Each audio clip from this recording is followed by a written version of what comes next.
ఉండేటోడు. ఆ రాజుకి ఒక పని ఆయన ఉండేటోడు. ఆయన పని చూసుకుంటాడు. ఆయన ఇంటి పక్కన గుడి ఉంటుంది, గుడికి పోడు ఆయన. అయితే దేవుడు ఆయన ముందు ప్రత్యక్షమయ్యి, నువ్వు ఎప్పుడు పోతున్నావు ఆ పనికి మీ రాజు దగ్గరికి, కానీ నువ్వు ఎందుకు గుడికి వస్తలేవు అని అడుగుతాడు. దానికి నాకు ఎప్పుడు పాజిటివ్ థింగ్స్ అవుతున్నాయి, నా పని నేను చేసుకుంటా, నీ పని నువ్వు చేసుకో అంటాడు. అప్పుడు దేవుడికి కోపం వస్తుంది. అయితే ఆ దేవుడు ఒక శిక్షిస్తాడు, ఒక శాపం. ఆ శాపం ఏంటంటే, నువ్వు దేనైనా ముట్టుకుంటే అది బొగ్గు లెక్క అయిపోతుంది.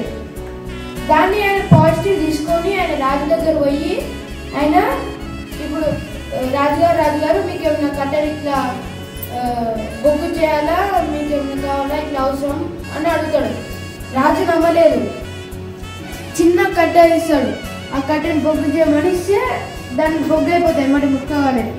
అయితే లారీ మీద ఉన్న కట్టెలన్నీ బొగ్గు చేయమంటే చేసేస్తాడు ఆయన. దాని తర్వాత అయ్యో నీకు ఇంత టాలెంట్ ఉన్నాయా అని అనుకుంటాడు రాజు. అయితే దీన్ని పాజిటివ్ తీసుకున్నట్టే కదా. అయితే దాని తర్వాత దేవునికి ఇంకా కోపం వస్తుంది.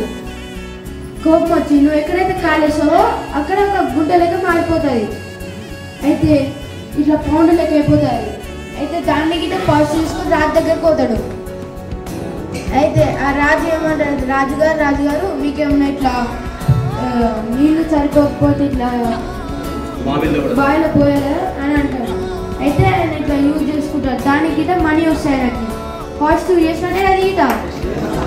అయితే దానికి దేవుడు మళ్ళీ ఏం చేస్తాడంటే, ఇంకా కళ్ళు ఎదురా వేసుకొని దేవుడు ఏమంటాడంటే, నువ్వు దేన్నైతే చూస్తావో అది మాయమైపోతుంది, భస్మం అయిపోతుంది మొత్తం అంటాడు.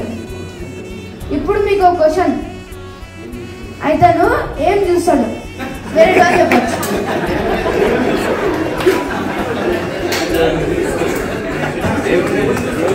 దేవుడిని చూస్తాడు. అయితే దేవుడు ఏమంటాడంటే, నువ్వు రాకపోతే ఏం కాదు కానీ ఈ శాపాలన్నీ తీసేస్తున్నా, నన్ను క్షమించు అంటాడు. దేవుడు ఏమంటా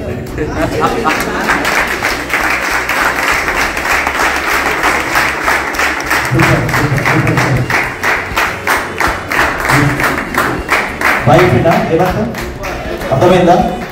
మన పని మనం చేసుకుంటే దేవునితో కూడా మనం పెద్దగా మన పని ఏంటి మరి?